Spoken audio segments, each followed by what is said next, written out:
Selamat malam, ketemu lagi dengan saya Benilo Simanjuntak dalam channel yang sudah sering kita membahas isu-isu tentang legal ya. Legal Talk kali ini kita bersama dengan Ibu Teti Lubis ya. Beliau ini adalah seorang Kaprodi juga ya di Prasmul ya sebelumnya dan belakangan ini banyak mengikuti kegiatan-kegiatan internasional ya di luar negeri dan baru saja kembali dari US ya.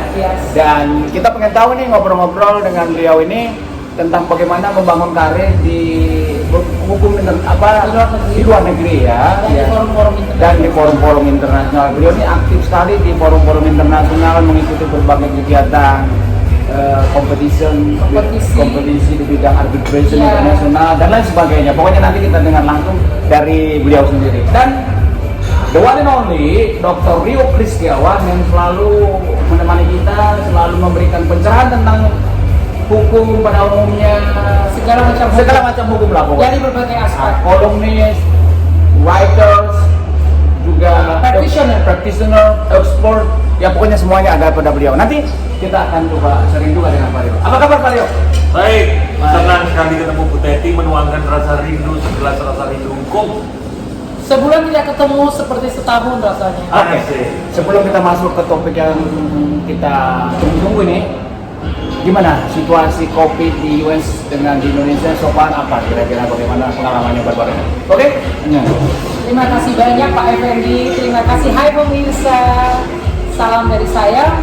Saya melihat penanganan COVID di berbagai negara dalam kunjungan-kunjungan saya itu cukup berbeda. Jadi selain ke US, saya punya kesempatan juga pergi ke Turki dan tinggal di sana selama seminggu karena ada kegiatan mengajar di salah satu universitas di sana.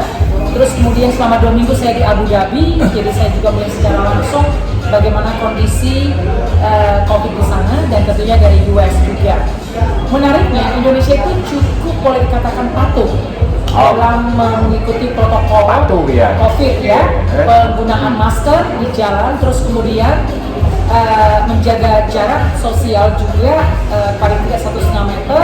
Terus kemudian Indonesia secara regulasi juga cukup kuat ya dalam rangka sistemnya itu mengatasi COVID ini dengan mensyaratkan antigen test ataupun PCR test untuk mereka yang bepergian dengan pesawat terbang. Nah kalau di Amerika tidak ada seperti itu. Tadi katakan Indonesia cukup patuh. Memangnya di Amerika seperti apa? Kurang patuh? Ya kurang patuh. Kurang seperti yang kalian dengar di sana itu kan terbagi dua ya, yang namanya masyarakatnya ada masyarakat yang demokratik mengikuti itu administrationnya Partai Demokrat dan Republik. Nah biasanya mereka yang dari Republik ini cenderung boleh dikatakan ignoran, tidak peduli. Jadi mereka ini menganggap kamu tidak bisa nyuruh saya untuk menggunakan masker. Jadi kewajiban menggunakan masker ke publik itu sering mereka langgar. Jadi di sana itu banyak sekali orang-orang masih tidak mau menggunakan masker walaupun diwajibkan, dan mereka biarpun sudah diberikan vaksin gratis, PCR gratis, tidak mau juga. Akhirnya menyebabkan di beberapa negara bagian sekarang seperti padahal Alaska, salah satu yang paling saya kunjungi, itu angka sebelumnya cukup boleh dikatakan tidak membantu, sekarang sangat naik lagi. Ya, jadi full okupansi bahkan berlebih. Ada pernah kasus salah satu dari teman saya itu mempunyai saudara kena COVID. Akhirnya mereka melakukan isolasi mandiri dan mereka tidak melaporkan kepada pihak berwenang. Nah setelah dia merasa dirinya sembuh tapi tidak melakukan namanya PCR test, dia melakukan traveling ke negara bagian. Nah ini menunjukkan ignorance itu tadi Pak Effendi. Bahwa dia tidak peduli kalau orang lain itu terkontaminasi. Jadi syukurlah kita di Indonesia situasi under control. Di Turki lebih menarik lagi Pak. Oh ya, di Turki kenapa? Di Turki Anda mau pakai masker atau tidak itu di jalan tidak masalah. Dan di sana itu kan turis sudah terbuka, maksudnya itu negara sudah terbuka untuk turis. Jadi saya kaget ketika di bandara itu udah seperti kayak bandara yang normal. Ngantri di customnya sampai hampir 1 jam saya itu baru bisa melewati pemeriksaan barang bagasi. Jadi menariknya di mana itu? Menariknya di sana adalah mereka sepertinya sudah tidak khawatir karena di sana rate vaksin itu sudah di atas 70%. Jadi menganggap mereka itu vaksin itu sudah efektif. Sama halnya dengan di Belanda. Saya dengar Belanda seperti itu juga. Rate-nya masih tinggi, tetapi saya dengar di Eropa sekarang. Karena sebentar lagi saya akan ke sana. Jadi ingin tahu secara langsung seperti apa sih aplikasinya. Katanya Eropa cukup mengkhawatirkan. Jadi angka COVID itu semakin meninggi dan ada pemikiran di beberapa negara untuk melakukan partial lockdown. Walaupun Belanda sampai saat ini sudah membuka pintu untuk turis, tetapi dengan beberapa restriksi-restriksi yang cukup ringan untuk melakukan isolasi mandiri dan sebagainya, hanya pada kasus tertentu. Ya oke, syukurlah kita di Indonesia ya Pak Rio ya. Relasi bisa cukup. Tapi saya cukup baik lah penanganannya. Cukup baik karena ketika saya waktu kembali dari luar negeri kan saya harus isolasi mandiri. Oke. Dan saya mengatakan cukup berterima kasih dengan fasilitas yang diberikan oleh pemerintah kita. Karena waktu itu saya kasih opsi, apakah saya ikut isolasi di fasilitas pemerintah seperti Wisma Atlet, karena kan saya dikonsiderasi sebagai TKI negara Indonesia, atau di hotel dengan biaya sendiri. Tapi saya pikir biarkanlah mereka yang menikmati Wisma Atlet ya, bagi mereka memang banyak butuhkan. Jadi saya memilih isolasi di hotel waktu itu. Dan menurut saya fasilitasnya sudah sama. Oke, ya Ibu Neti, sharing kita dong kira-kira tadi bagaimana sih sebenarnya membangun karir di bidang hukumnya di dunia internasional atau di luar negeri tepatnya. Seperti apa barangkali bisa sharing buat kita-kita di Indonesia bagaimana? Sebelum saya berbicara secara detail, yang penting adalah satu, kita itu harus punya ambisi.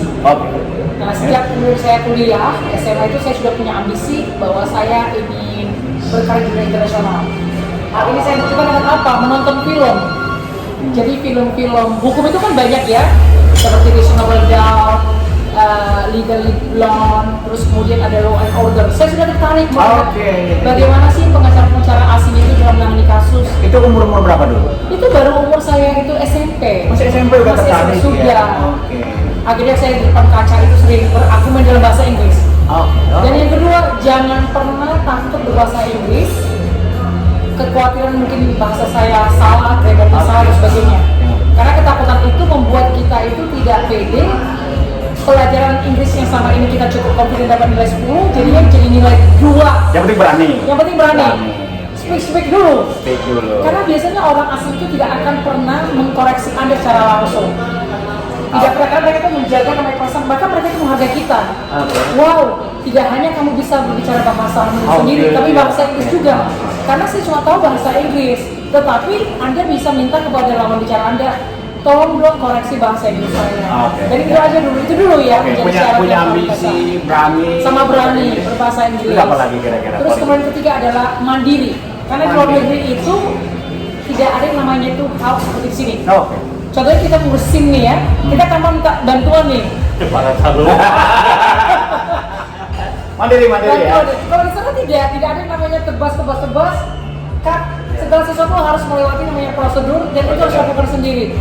Atau mungkin mandirinya dalam arti pembuatan dokumen. Tidak bisa kita meminta, ada service agent membuat dokumen A dan B. Kalau di sana enggak. Kita dari A sampai Z kita harus yang bawa sendiri sampai punya mandiri juga ya.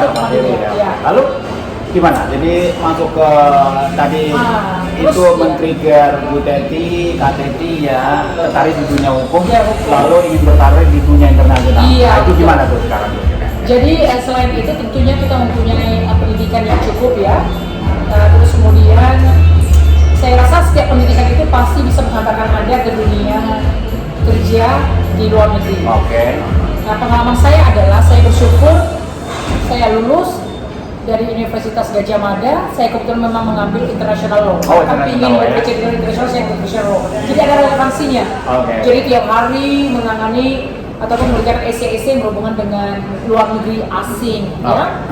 Nah kebetulan saya itu membuat skripsi tentang ILO, International Labour Organization. So somehow it's very much internasionalnya. Terus kemudian saya bekerja tuh, diterima di BUMN Pelindo di Surabaya. Itu ada internasionalnya. Nah itu menarik ya karena di Pelindo. Nah itu kebetulan itu BUMN yang sangat mau dikatakan kompetitif ya. Jadi tes yang sangat luar biasa akhirnya masuk. Nah terus kemudian ketika diwawancara ditanya minat kamu di mana? Saya mengatakan minat saya itu di International Department atau di International Relations Department yang berhubungan dengan asing.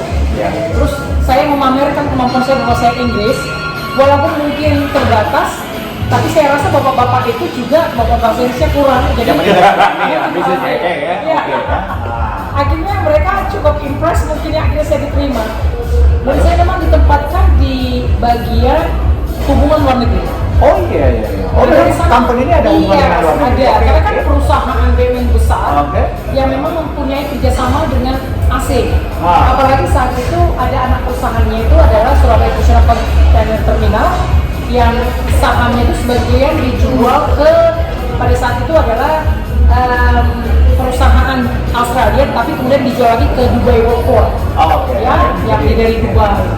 Terus dari sana kemudian saya dikirim Kirim ke forum-forum internasional. forum-forum internasional. Jadi setiap BUMN itu biasanya menjadi anggota asosiasi pelabuhan ASEAN, anggota asosiasi pelabuhan di Asia Oke. ataupun di dunia. Dan saya menjadi perwakilan perusahaan untuk hadir di forum internasional tersebut.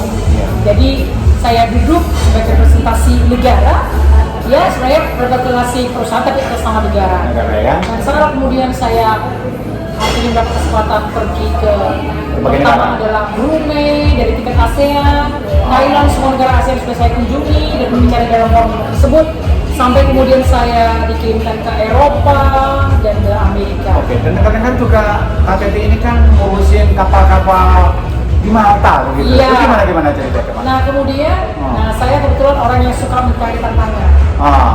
Akhirnya saya meninggalkan BUMN. Oh, oke. Karena saya menganggap bahwa passion saya tidak di sana.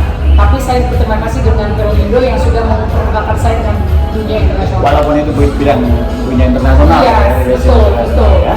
Walaupun banyak menyayangkan karena menganggap itu adalah Lalu menjadi mana sangat KTT prestisius. setelah itu apa yang Terus kemudian saya mendapatkan beasiswa untuk kuliah mengambil Master of Law di bidang hukum maritim di Inggris. Oh, oke. Universitasnya adalah University College London. Oke. Saya melihat dari peringkat itu yang paling tinggi dan saya masuk kuliah di sana. Di sana kemudian latar belakang praktis saya di dunia pelabuhanan semakin dipertajam Oh, oke. di program studi ini. Oh. Saya belajar maritim Maritim dari law, ya? perspektif yang berbeda. Ya betul, dari perspektif apa sih namanya itu kelautannya, dari perspektif yang namanya harbor, terus kemudian dari border dan sebagainya, dari publiknya juga, Oh, dari oke. private-nya juga.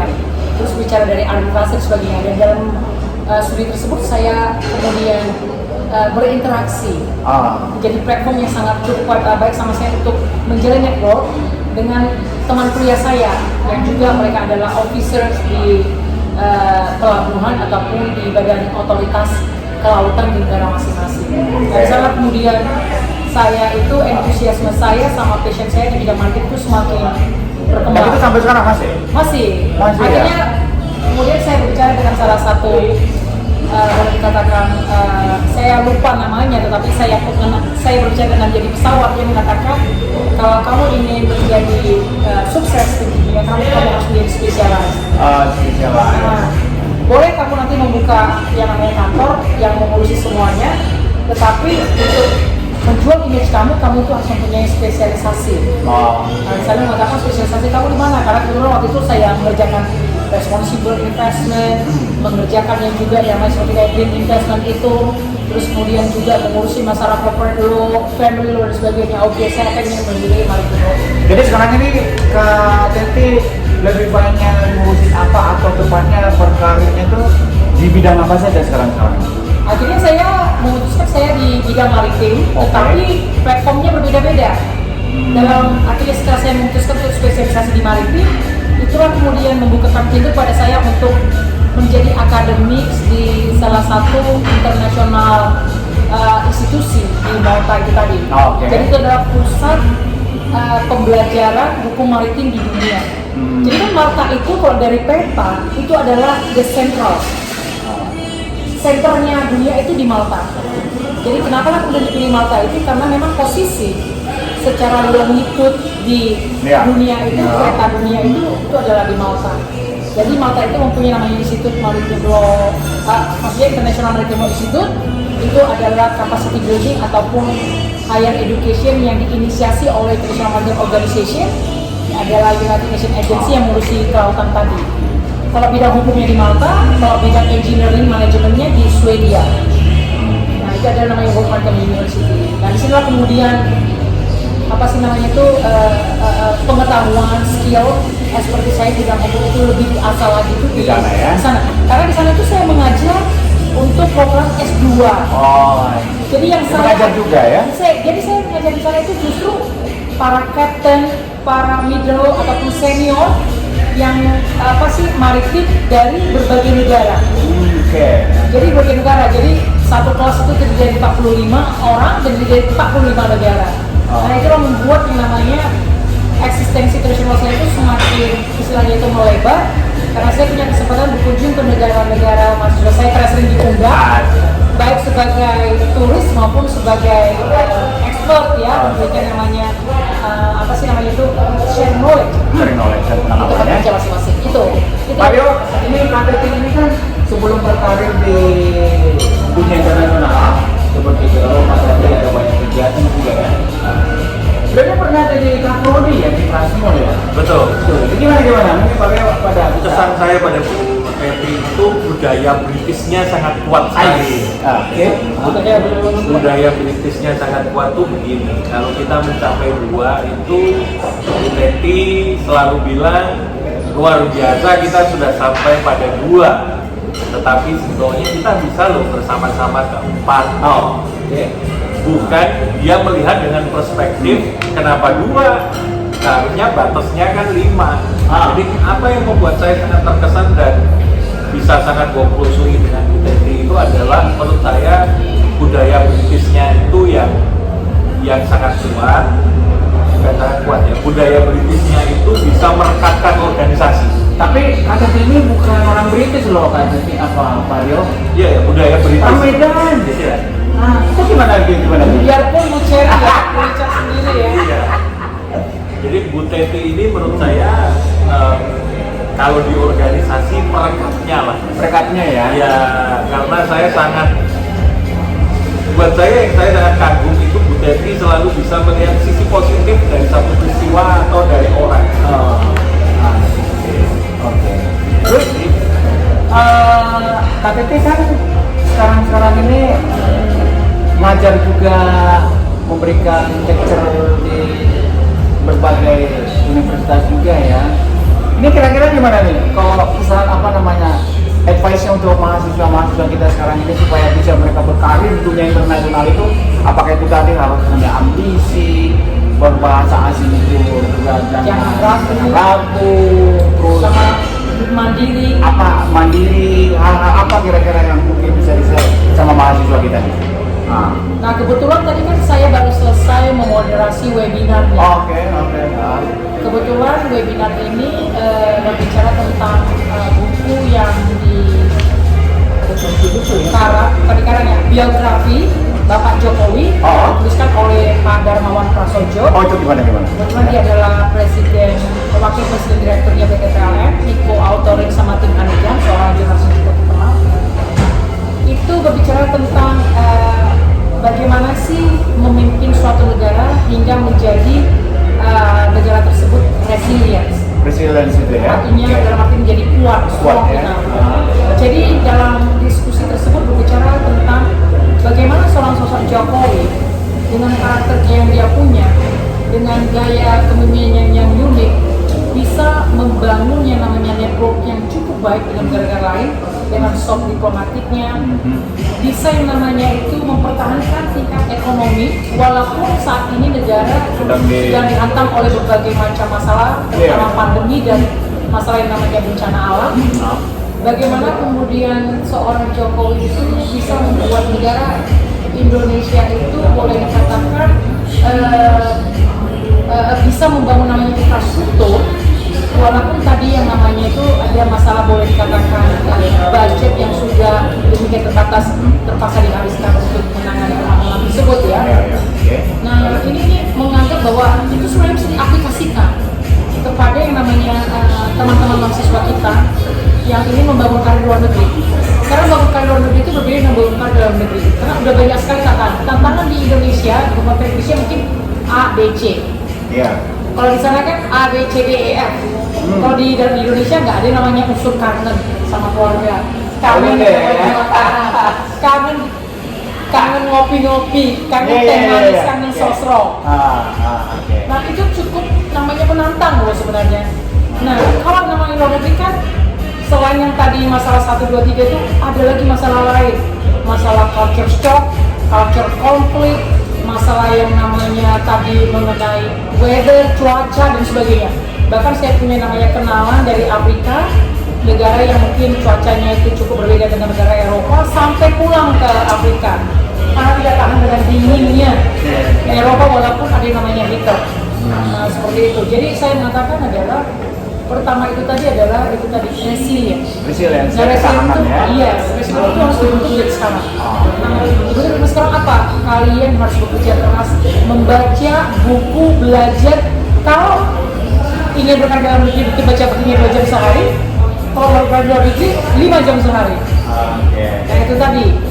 Kalau berkarya dalam Indonesia kan cukup menguasai bahasa Indonesia atau Inggris seadanya. Kalau untuk luar negeri, Inggris Indonesia sampai lebih ada lagi. Kalau bisa ekstra foreign language, bahasa Mandarin atau Spanyol. Nah kebetulan saya juga belajar bahasa Spanyol tapi nggak selesai. Dan tapi soon I will learn Dutch instead. Multi-language lah KTP ini ya. Well, not multi-language tapi lagi belajar ya. KTP apa sih? Tahu sih Eka Narkois ya. Oh gitu ya. Hobinya apa sih KTP sebenarnya? Hobi saya. Hobi saya kongkos seperti ini, ngobrol-ngobrol. Ngobrol tak berstruktur. Ngobrol tak berstruktur, tetapi inilah justru menurut saya tuh bisa menjalin network yang baik. Karena biasanya informality itu yang bisa membangun yang namanya emosi dengan baik. Kalau formality kan cenderung ada barrier, batasan-batasan, kaku kan. Tapi kalau informal begini, saya bisa mengenal Pak Rio secara personal dan Pak Evan secara personal. Bayangkan kita ini boleh dikatakan dari latar belakang berbeda, terus kemudian kita disatukan dengan apa sih namanya itu kegiatan di Prasetya Mulia. Kemudian secara spontanius kita membuat yang namanya kafe KTP. Yang akhirnya dari mulai awal sampai sekarang sudah ada mungkin 6 atau 7 kali pertemuan. Jadi sampai sekarang kita nggak bosan. Dan member kita cuma ini aja, betul Pak Timo nggak bisa hadir karena ada kelas di sana. Pak Rio terakhir dong, tanya apa kayak sama Kak Teti ini? Bagaimana Bu Teti selalu bisa melihat sisi positif dari orang lain? Itu yang saya sangat impress. Selalu ada, apakah memang semua orang itu selalu ada sisi positifnya? Kadang-kadang ada juga orang yang ada sisi positifnya. Apa yang saya alami, Bu Teti selalu bisa menjadi teman diskusi yang menyenangkan. Kita tidak pernah merasa rendah diri. Tapi ya kadang-kadang saya suka bercanda nyampaikan ke Bu Teti, ini jangan-jangan saya termanipulasi lagi. Oh gitu. Sometimes sweet but too sweet. Gimana tuh Kak Teti? Gimana? Sebenarnya itu belajar dari apa sih, semakin kita tua semakin kita katanya lebih dewasa ya. Jadi ketika masih muda kita mungkin masih terpopok dengan arogansi. Tapi semakin kita tua semakin gini. Mungkin karena saya sudah diberikan kesempatan ke berbagai negara, menghadapi banyak orang, terus berbagai karakter, dan saya juga secara background profesional, saya sudah bekerja di lebih dari 7 institusi. Ya, akhirnya saya mengenal banyak sekali karakter. Nah ini yang membuat saya itu lebih open minded, lebih broad minded. Bagi saya ini satu, setiap orang entitled to his or her own opinion. Menurut saya tidak mempunyai hak untuk memasakkan yang namanya pemikiran saya. Setiap pendapat orang itu harus saya hargai. Itu saja. Bahkan pendapat seorang security di apartemen itu saya hargai. Jadi itu tadi menjadi salah satu juga skill yang harus punya setiap orang ya. Respect to other people's opinion. Nah seperti itu. Nah itu menurut saya adalah. Ya saya jadi teringat ya Kak Teti. Ada orang ya. Apa bedanya orang stupid dengan smart people? Iya. Bedanya itu how you treat people. Very good. Iya kan? Iya. Ya, dan itu kan make sense ya Pak Yo ya. Ya orang-orang bodoh kan sering secara guyon saya kan bilang Bu Teti ini hebat, tapi tanpa mengatakan dirinya hebat. In the end of the game, Bu Teti menang. Self evidence lah. Iya, dia membuat orang membuka kartunya, padahal dia kartunya tersimpan dengan rapi.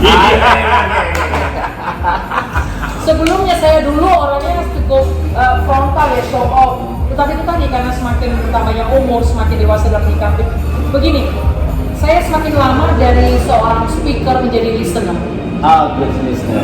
Good listener. Karena begini, katanya kan ada quote mengatakan lebih bagus kamu punya dua telinga tapi satu mulut, gitu ya. Iya, iya. Tapi begini, ada kalanya memang kita menempatkan menjadi seorang speaker, tetapi ada kalanya menjadi listener.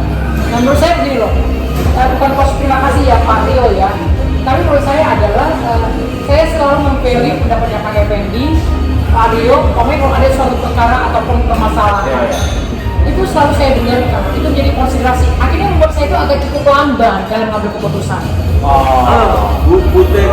Bu Teti ini adalah chief strategi yang sangat baik menurut saya. Menurut saya, kalau bahasa Mandarinya sangat lihai sekali. Lihai ya? Lihai. Ciamik lah.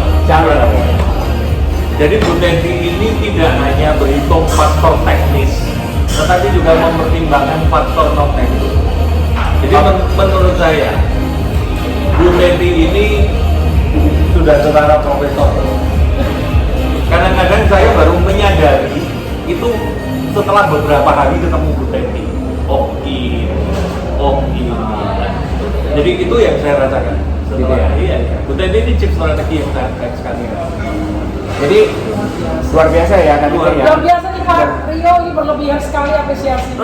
Dan saya kasih contoh. Saya cuma kasih single word very simple word itu. Jadi dosen itu urusannya ya poin dan poin. Jadi itu bisa menerjemahkan itu dengan sangat baik, rapi, cermat, tanpa dia bisa mengijawantahkan itu semua. Dan itu ada sama KTT semuanya. Ada semuanya. Saya pikir gitu ya KTT ya. Terima kasih loh sudah sharing di tempat kita, Cafe Teti tentunya ya. Ya, Cafe Teti, jangan lupa Kopi Teti, Cafe Teti. Sampai jumpa nanti di episode berikutnya. Apa kira-kira topik kita nunggu episode berikutnya KTT? Pak Timo kita wawancara. Pak Timo. Ahli hukum lingkungan. Ahli hukum lingkungan ya. Nanti setelah itu masih banyak episode berikutnya yang akan kita tayangkan untuk kalian semua ya. Ya Pak Rio sendiri udah banyak episode. Oke ya, sampai jumpa nanti di lain kesempatan yang lebih seru lagi. Selamat malam.